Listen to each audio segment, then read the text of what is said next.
ተመልካቾቻችን ቅዳሜ መዝናኛችን ቆይታችን አሁንም እንደቀጠለ ነው። አሁን ደግሞ በእንግዳ ሰዓታችን ለዛሬ ከስቱዲዮ ወጣ ብለን ነው የምንገኘው። ያው ስቱዲዮ ከቴሌቪዥን ስቱዲዮ ብንወጣ ይሄንም ስቱዲዮ በሉት የስዕል ጋላሪ ላይ ነው የምንገኘው። የዛሬው እንግዳችን ደግሞ ሰዓሊ ኃይሉ ክፍሌ ነው። ሰዓሊ ኃይሉ ክፍሌ በቅዳሜ መዝናኛ የዝግጅታችን እንግዳ ሆነ ስለተገኘ ከልብ እናመሰግናለን። እሺ እኔም እግዚአብሔር ይስጥልኝ አመሰግናለሁ። በቅድሚያ ለ12ኛው የስዕል ኤግዚቢሽን አደረሰ እንኳን ደስ አለ ለማለት እወዳለሁ። እንኳን አብሮ ደስ አለን። አመሰግናለሁ። እንደገባው መጀመሪያ ስዕሎቹ ናቸው አይኔን የያዙት። ስለ ስዕሎቹ በደንብ እንድናወራ ፈልጋለሁ። በተለይ ሐሳባቸውን ርዕስ አሰጣጥ በጣም ነው የገረመኝ እውነት ለመናገር ላይ ስለነሱም እናወራለን። እንደመነሻ እንዲሆነን ግን ሰዓሊ ኃይሉ ማን ነው? መነሻው ከየት ነው የሚለው እናውቃ። በጣም ጥሩ። እንግዲህ ስሜ ኃይሉ ክፍሌ ይባላል። በተፈሪ መኮንን ፖሊቴክኒክ ኮሌጅ የስነ ጥበብ ትምህርት ክፍል የህትመት ጥበብ መምህር ነኝ። ተወልጄ ያደኩት ደሴ ከተማ ነው። እዛው የመጀመሪያ ደረጃም ሁለተኛ ደረጃም ትምህርት ላይ ተማርኩት እዛው ነው። እንግዲህ በልጅነት እንደማንኛውም ህፃናት ኳስ ስጫወት የተለያዩ ጨዋታዎችን ስናደርግ አድጌያለሁ። ጎን ለጎን ደግሞ እግዚአብሔር እንግዲህ የሰጠኝ አንድ ጸጋ አለ። የስዕል ስራውንም እሰራ ነበር እዛው ደሴ እያለሁ እና በስዕሉም በኳሱም እኩል ነበር የማስኬደው። ኳስ ተጫዋች ነበር? አዎ በጣም ጎበዝ ኳስ ተጫዋች ነበር። የእውነት ስዕሉ አሸንፎ ነው ታዲያ? መጨረሻ ላይ 12ኛ ክፍል ማትሪክ ሲመጣ በዛ ሰዓት ደግሞ እኔ የመጀመሪያው ፕሮጀክት ሰልጣኞች ውስጥ ነበርኩኝ እና ለዞን ለክልል ተመርጠን ሁላ እዚህ ናዝሬት መተን የክልል ውድድር ላይ ተጫውተናል። በዛ ወቅት እንደውም ኢትዮጵያ ወጣት ብሔራዊ ቡድን አሰልጣኝ ጋርዚያቶ ነበረ ካስታወስክ እና ከሳቸውም ጋር ራሱ ተስፋ የተጣለባቸው ወጣቶች በሚል ፎቶ ተነስተናል። ነገር ግን በቃ የእግዚአብሔርን ድምጽ በመስማት ውስጥ ስመላለስ ወደ ስዕሉ ወደ እጄ እንዳዘነብል የሆነ ድምጽ ስለሰማሁኝ ወደዚህ መጣሁና እዚህ ከመምጣቴ በፊት ግን ወይም የስዕል ትምህርት ቤት ከመግባቴ በፊት ግን እዛው ደሴ ያለን በአማተር ክበብነት እንሰለጥን ነበር። አማተር ክበብ ከመሰልጠናችን በፊት ደግሞ እንዲሁ ትምህርት ቤት ውስጥ ያለን በማዕከል እየሰራን የተለያዩ ሰዓሊዎች እንደሰና ያሌው አይን ዓለም ዳንኤል የሚባሉ ሰዓሊዎች በግላቸው ያበረታቱን ይደግፉን ነበር። ከዛ በመንግስት ደረጃ የባህልና ቱሪዝም ሚኒስቴር የክረምት ስልጠና ሰጠንና ስልጠናውን ከጨረስን በኋላ አቶ አዳፍሬ ብዙነህ በተባለ የባህልና ቱሪዝም ሚኒስቴር ኃላፊ እንደውም የአውደሬ ሁለተኛው መክፈቻ ላይ የክብር እንግዳ እሱ ነበር። በዛ አጋጣሚ አክብረነዋል። እጅግ አድርገን እናመሰግነዋለን። እዛ በተፈጠረልን እድል ቀስተ ደመና የስዕል ክበብ በሚል መስርተን እዛ መሰልጠን ጀመርን። እንግዲህ ይሄ ሲሆን ጎን ለጎን የስዕል ክበቡ ወሎ ባህል አምባ የሚባል ስፍራ አለ። የሙዚቃ የቲያትር የስዕል እንግዲህ እነዚህነት ሙሐባን ስታዲየም ከፍ ብሎ ያለው ዝቅ ብዬ ስታዲየም ኳስ ጨዋታና ሻወሩን ስጄ ምናምን ኮንዲሽንም ወስዶ ክበብ መጥቼ ባህል አምባ ደግሞ ስዕልን ስል ነበርና እንዲህ እያለ ያው የመጨረሻው ማትሪክ ነው የወሰድኩት 95 ዓመተ ምህረት 95 ውጤት እንደመጣ ቀጥታ ወደ 4 ኪሎ አዲስ አበባ ዩኒቨርሲቲ ለመግባት ቻልኩ ማለት ነው። ወደ አለፈለገ መጣ። እሺ ተማሪ ሆንክ። ኳሱን ጀርባን ሰጠው ነው የሚባለው።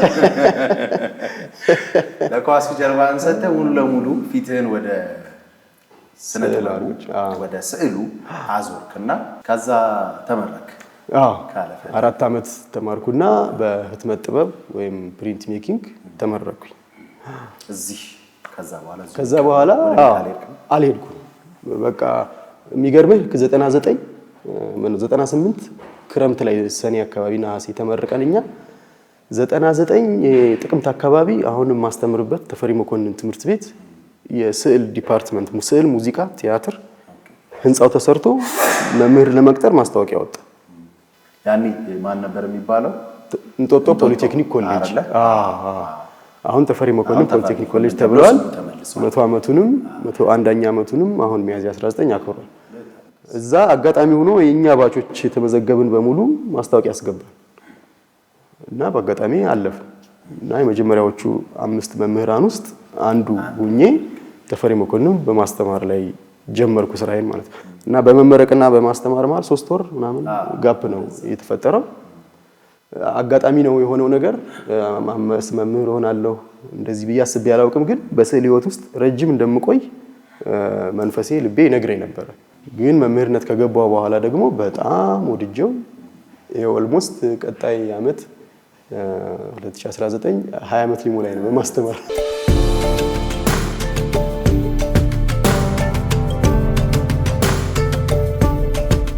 መምህርነት በኃይሉ ክፍሌ እንዴት ይገለጻል? እንግዲህ 20 አመት ሊሆነኝ ነው። ግን በጣም ማስተማርን ስለምወድ ማስተማር ደግሞ በሂደት ውስጥ መማር እንደሆነ ስለገባኝ ማለት ከምሰጠው ይልቅ የምቀበለው እንደሚበልጥ ስለገባኝ በዚህ አውደ ርዕይ ላይ ራሱ የመምህር ትርፍ ሰው እንደሆነ ገብቶኛል። መምህር ምን ያህል ትርፉ ተማሪ እንደሆነ የምታውቀው በዚህ ኤግዚቢሽን በቃ ያገዙኝ የሰሩት ኦልሞስት እነሱ ናቸው እና በዚህ ሂደት ውስጥ እንግዲህ ላለፉት 20 ዓመት ሳስተምር በጣም ብዙ ተማሪዎች ተመርቀዋል። የእነሱን ፍሬ ውጭ ላይ ያለውኝ አብረን ኤግዚቢሽን እናቀርባለን፣ የተለያዩ ዝግጅቶችን እናደርጋለን።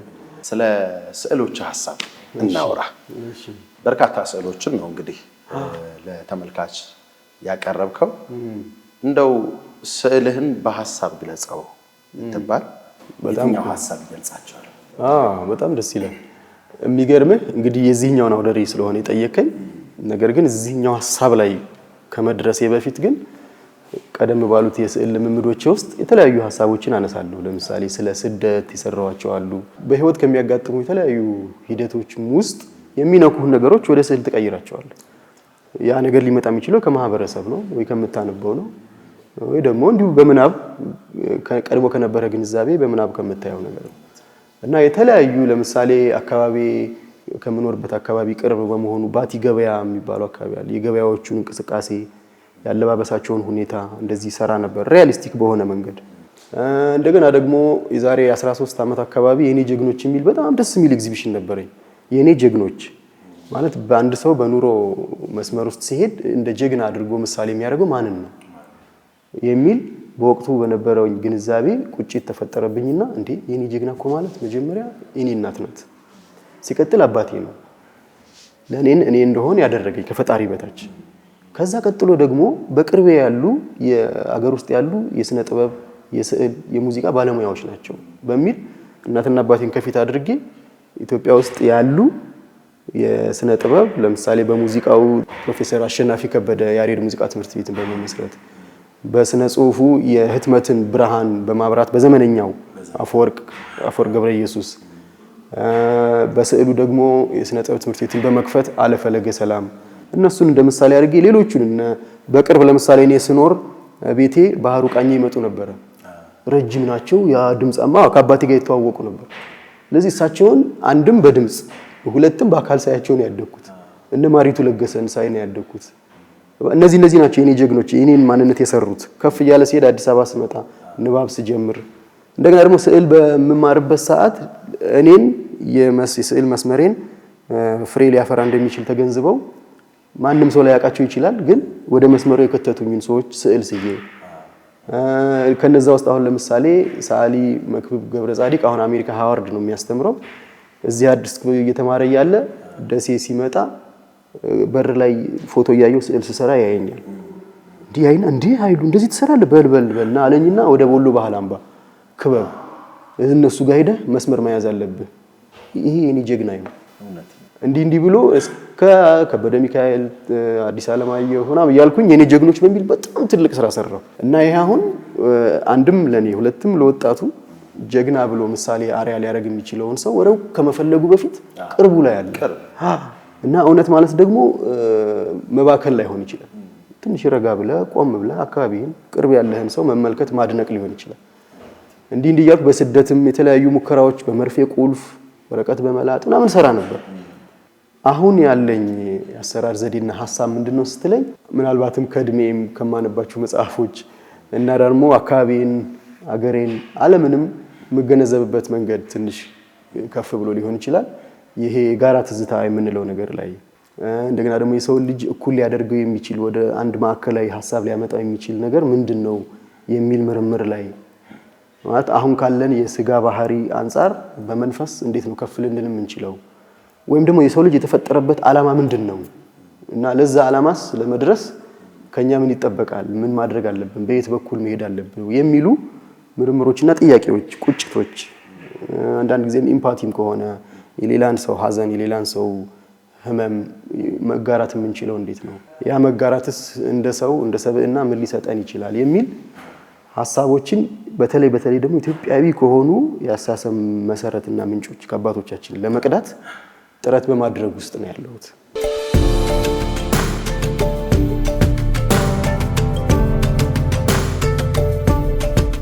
ሐሳብ ቦታ ይገድበው ማለት አንድ ወዳጄ ይላል እንደውም የመሬት ስበት እኮ ጃፓንም አለ ኢትዮጵያም አለ እና ሐሳብ እዚህም ሊኖር ይችላል እዛም ሊኖር ይችላል የሐሳቡ ግን ሁላችንንም ያካትታል ወደ አንድ ማዕከላዊ የጋራ ጭብጥ ያመጣናል ያ ወደሚል ጉዳይ እና አንድ ታሪካዊ መጽሐፍቶችን መንፈሳዊ ሐሳቦችን በመመረምርበት ሰዓት እንደውም በተለየ መንገድ ኢትዮጵያ ውስጥ መኖር በራሱ ለሰው ልጆች ኃላፊነት እንዲሰማ ሆነ መኖር ነው ብዬ ማስባለሁ። አንድም ጠቢብ መሆን ደግሞ ሌላ ፈተና ነው አይደል? ከሰው ባለፈ ደግሞ ጠቢብ ስትሆን ስለ ሰው ጉዳይ ነው የምታስበው።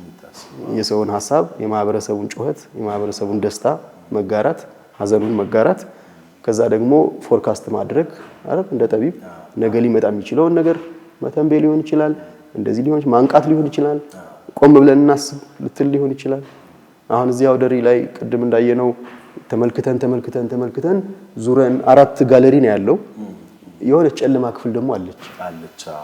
ቁጭ ብለን ረጋ ብለን በጥሞና ይሄ ምልልሳችንን መሽከርከራችንን ረጋ ብለን ቁጭ ብለን ከራሳችን ጋር የምናወራበት ዝቅ ከማለት ባሻገር ወደ ላይ ቀና ብለን እንድናይ ምክንያት የሚሰጥ አንድ ስራ አለና እሱም የሆነው አሁን የነገርኩህን ሐሳብ በተለያየ ቅርጽ ብናመጣው ወደ አንድ ማዕከል ሊወስድልን ይችላል ከሚል ሐሳብ በጣም ይገርም ነው። የጨለማው ክፍል ሐሳብ በጣም ነበር የወደድኩት። እንዳልከው ወደ ላይም ሲታይ እንደገና ላይው ጨለማ ነው። ላይቶቹን በምታበራበት አቅጣጫ የተለያዩ ሐሳቦችን ደግሞ ታገኛለህ። ከቆምክበት ቦታ እንግዲህ እንደየ ቆምክበት አንግልና ሁኔታ ሪፍሌክሽኑ ወይም ጥላው የሚሰጥህ ምልክት አለ።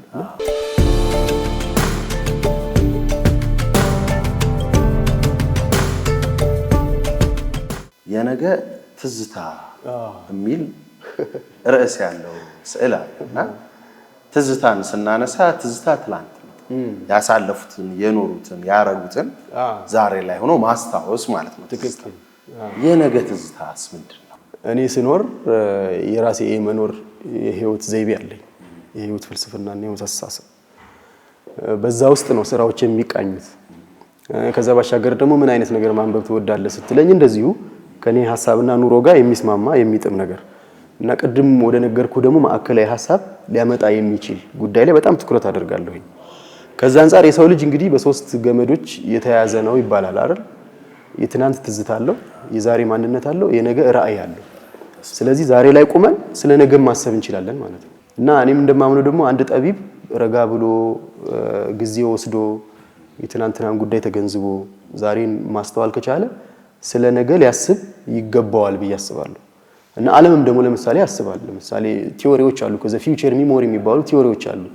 አሁን ካለን እንቅስቃሴና ግንዛቤ እና ተግባር አንፃር ነገ ምን ሊሆኑ ይችላል ዓለም። ስለዚህ ከዛ አንፃር ምን አይነት ዝግጅት ዛሬ ማድረግ አለብን፣ ምን አይነት ስራ መስራት አለብን አይነት ወደሚል ሐሳቤ ቲዮሪዎች አሉ። እና እንደምታውቀው ኢትዮጵያ ውስጥ ሌላም ዓለም እንዳለው የተለያዩ የሚነገሩ ሚዞች አሉ። ይሄ ንግርቶች ማለት ነገን እንደ ትዝታ ማስታወስ የወደፊት ትዝታ ነገር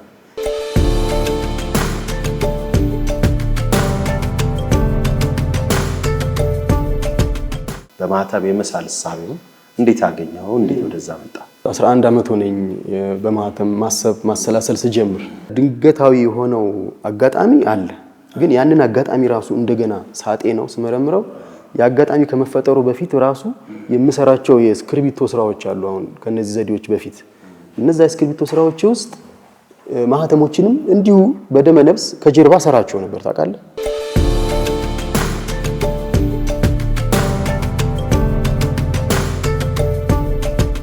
በጣም መንፈሳዊ የሆኑ ሚቶሎጂካል የሆኑ ንባቦች እወዳለሁ። ታሪክ በጣም እወዳለሁ። የሰዎች ግለ ታሪክ በጣም ደስ ይለኛል። እነዚህ ነገሮች ሳነብ አስተውለ ከሆነ ከታሪካዊ መጽሐፎች ውስጥ ማህተሞች፣ ደብዳቤዎች ምናምን ካሉ ከስር እነሱ አሉ። ግን እርግጠኛውን የማስታውሰው አጋጣሚ ግን ተፈጠረው የዛሬ 11 ዓመት ብቻዬን በመኖርበት ሰዓት እኔ የማስተምርበት ተፈሪ መኮንን ኮሌጅ ውስጥ የመጽሐፍ ዕቁብ አለን። ዕቁቡ ስቲል እስካሁን አለ የሚገርምህ።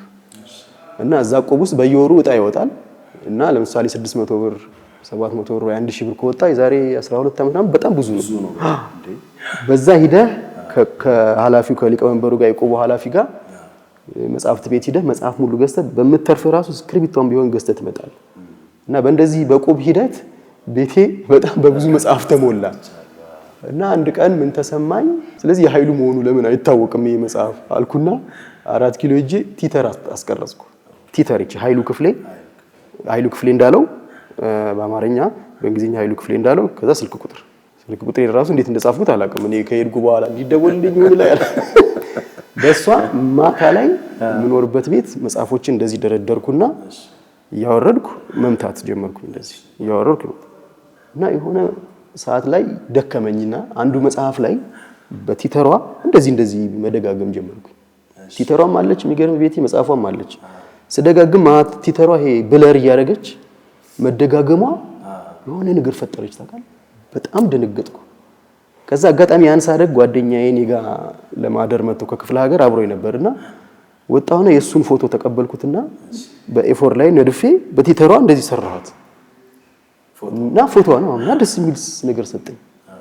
እንዴ ብዬ በበነገታው የድሮ ማህተሞችን የኃይለ ሥላሴን የደርግን እንደዚህ አሁን ላይቭሊ እየተከወኑባቸው ያልሆኑ የኛ ትዝታዎች የሆኑ እነሱን አስቀረጽኩኝና በእነሱ ደግሞ መደብደብ ጀመርኩ። በጣም ደስ የሚል ስሜት ፈጠረልኝ። ማለት በነገራችን ላይ አሁን እንደዛ አይነት ስራ ህፃንም እያለን ድንች ህትመት ምናምን የምንለውን ነገር እንሰራለን በፖታቶ ፕሪንት። ግን ይሄኛው ምንድነው በሌላ ቅርጽ እኔ ዋጋ መስጠቴ በማህተም በኩል መምጣቱ ምናምን አዲስ አደረገው። ከዛ ጓደኞቼን ምናምን ሳሳይ እንዴት አሰብከው አሁን አንተ እንደጠየቀኝ ምንም ያላቅም እግዚአብሔር ነው ያሳሰበኝ። ያው እኛ ድንገት እንለዋለን፣ ግን እግዚአብሔር በዛ በኩል እንደሄድ ከፈቀደ እድሉን ይሰጣል። በል ይሄንን ዝጋና በደንብ ስራበት አሉኝ ጓደኞች። በዛ አድርጌ ሰርቼ ባዛር ላይ አወጣሁት። በጣም ከ70 በላይ ሰዓሊ የሚሳተፍበት ባዛር ላይ አወጣሁት። አንድም እዛ ያወጣሁት ብዙ ሰዓሊ እንዲያይልኝም ጭምር ነው፣ ዘዴን አስተያየት እንዲሰጠኝ። ሁለትም ደግሞ እንደዚህ እየሰራሁ እንደሆነ እንዲታወቅ ወቁልኝ ጎበዝ ነገር ነው እና እንጂ ማህተሙ እኔ አይደለም የአባቶቻችን ነው፣ የጥንት ታሪክ ነው። እኔ ያንን ዋጋ ሰጥቼ ለሐሳቤ መግለጫ መንገድ ማድረጌ ነው አዲስ የሚያደርገውና በዛ በጣም ብዙ ጥሩ አስተያየት ሳገኝ እየሰራው እንደውም 2011 ላይ ማስተር ሴንስ ጨርስ በጣም ሂውጅ ማህተም ነው የሰራሁት። 1 ሜትር በ1 ሜትር ፊዚካሊ በጣም ትልቅ አንዱ የማስተርስ ፕሮግራም ማሟያዬ በጣም ትልቅ ፊዚካሊ የተለያዩ 3 ማህተሞችን ሰርቼ አንጠልጥየው ፊዚካሊ ስታየው ራሱ ቢወድቅብህ የመደንገጥ እና ተመልካቹን ያ ስሜት እንዲሰማው ለምን ያው ውሳኔ ታውቃለህ፣ ድምጽ አለው። ሊገልህም ሊያድንህም ይችላል፣ ሊሰበስብህም ሊበትንህም ይችላል፣ ሊያፋቅርህም ሊያጣላህም ይችላል። ለምሳሌ የአድዋ ጦርነት እኮ እቴጌ ጣይቱ የኢትዮጵያ ማህተም ያለበትን ደብዳቤ ጣሊያናዊ ሲቀደው ነው እዛው ጦርነቱን የወሰኑት። አንተ እዚህ ማህተም ላይ እኮ ማን እንዳለ ከጀርባ መረዳት አለብህ። አየው፣ ከማህተሙ ጀርባ ሐሳብ አለ፣ ፍልስፍና አለ፣ ሀገር አለ፣ ጊዜ አለ፣ ውክልና አለ እና ድምፁ በጣም ከፍተኛ ነው። ስለዚህ ለዛ ነው በጣም ሂውጅ አድርጌ ሰርቼ አውደሪው ላይ ያቀረብኩት። ከዛ በተለያየ ዓለምም ከዛ በኋላ እንግዲህ እኔ አንዳንድ ዝግጅቶች ላይ ወደ ተለያየ ዓለም ሲሄድ ሲምፖዚየም ምናምን ለመሳተፍ ማቴሪያል ይዛችሁ ነው ሊባል ይችላል እና ቡሩሽ ምናምን ይዞ ሲኬድ ከተለያየ እኔ ማህተሜን ነው ይዤ በቦርሳዬ የተለያዩ ማህተሞችን ይዤ ገባ። እንትኑ ራሱ ኮንሴፕቹዋሊ ደስ ይላል። የሀገራችንን የአባቶቻችንን እናቶቻችንን ሐሳብ ይዤ ነው ዓለም ላይ የምዞረው ማለት ነው ገባ። ከዛ ደግሞ ስሰራባቸው እነሱ ማህተሞቹን ራሱ እንደ ሐሳብ ስጠቀማቸው እንዲህ እያለ እየዳበረ ብቻ አሁን የምናየው ደረጃ ላይ ደርሰዋል ማለት ነው።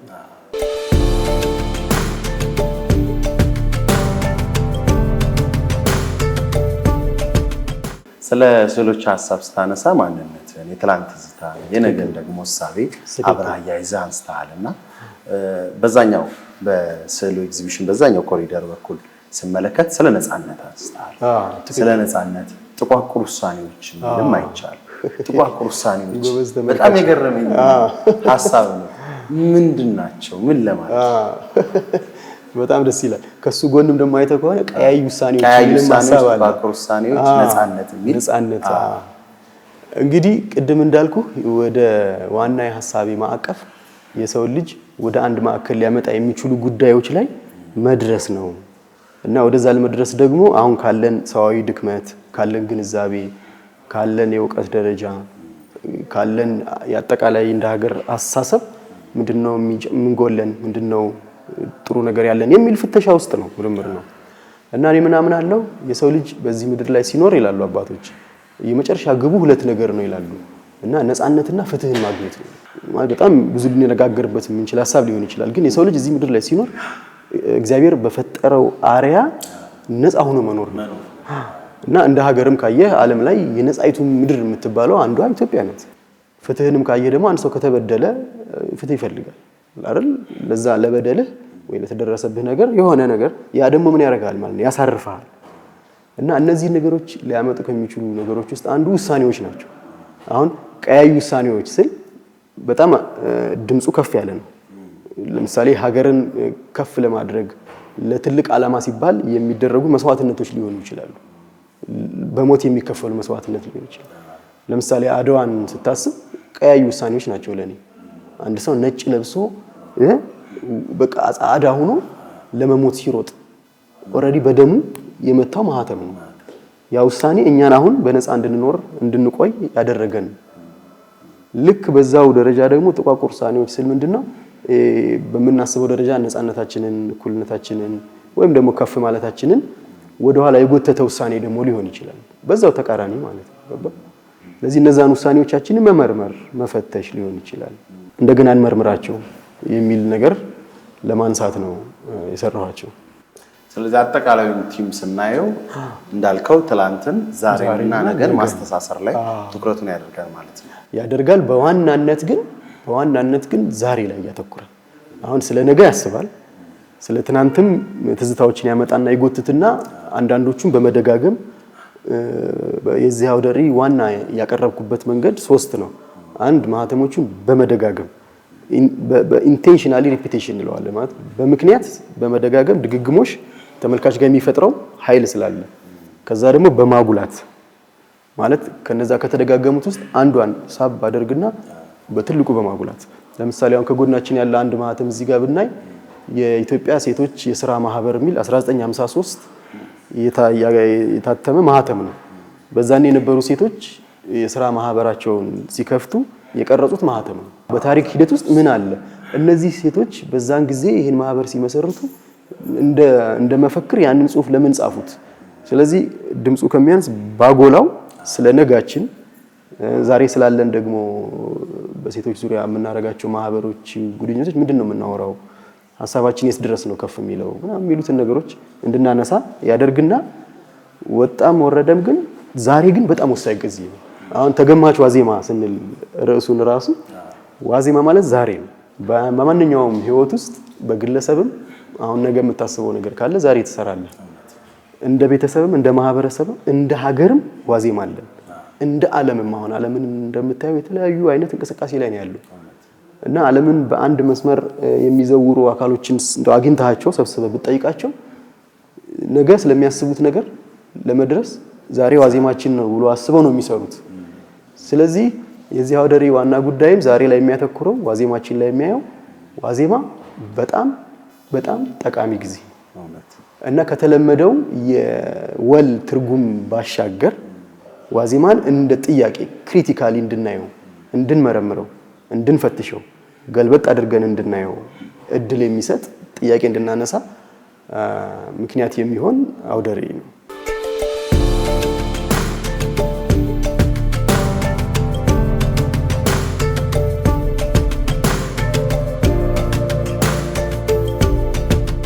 ዛሬ በለፋንበት ልክ ዛሬ በሰነፍንበት ልክ ነው ነጋችን የምናገኘው። ትክክል። ጥሩ ሐሳብ ይመስለኛል። በትክክል ሰዓሊ ኃይሉ በጣም በርካታ ጉዳዮችን ልናነሳባቸው የምንችላቸው በርካታ ስራዎችን ሰርተሃል። በመምህርነትም ስለ ስዕሎችም ብናወራ ሰዓቱ አይበቃንም፣ ግን ዛሬ በቅዳሜ መዝናኛችን እንግዳ ሆነ ፈቃደኛ ሆነ ስላገኘን ደስ ይለናል። በተመልካቾቻችን ስምም ልናመሰግን እንወዳለን። እንደ መጨረሻ ሀሳብ ግን ስዕልህ እስከ መቼ ይቆያል? የኤግዚቢሽን ለተመልካች ለተማሪዎች ምን ትላለህ? ይሄ አውደ ርዕይ ተገማች ዋዜማ የስዕል አውደ ርዕይ ከሚያዝያ 26 ጀምሮ እስከ ግንቦት 24 ድረስ ለህዝብ ክፍት ይሆናል። ከሰኞ በስተቀረ ቅዳሜና እሁድንም ጨምሮ ክፍት ነው። ከ2 ሰዓት ተኩል እስከ 11 ሰዓት ተኩል የስዕል ወዳጆች፣ ሰዓሊዎች፣ ቤተሰቦች ማንኛውም ስዕል አፍቃሪ በመምጣት ተገማች ዋዜማ የሚለውን አውደ ርዕይ ነጋችንን ዛሬ ባለን ዋዜማ ውስጥ አጮልቀን እንድናይ ምክንያት የሚሰጥ አውደ ርዕይ ነውና ሁላችሁንም እንድትመጡ ጋብዣችኋለሁ። እናንተንም እጅግ አድርጌ አመሰግናለሁ። እኛም እናመሰግናለን። ተመልካቾቻችን ከሰዓሊ ኃይሉ ክፍሌ ጋር የነበረን ቆይታ ይሄን ይመስላል። በእንግዳ ሰዓታችን ማለት ነው። ቅዳሜ መዝናኛችን አላለቀም። ቆንጆ ቆንጆ ዝግጅቶች፣ ቆንጆ ቆንጆ ወጎችን ይዘን ስቱዲዮ ደግሞ መልሰን እንገናኛለን። መልካም ጊዜ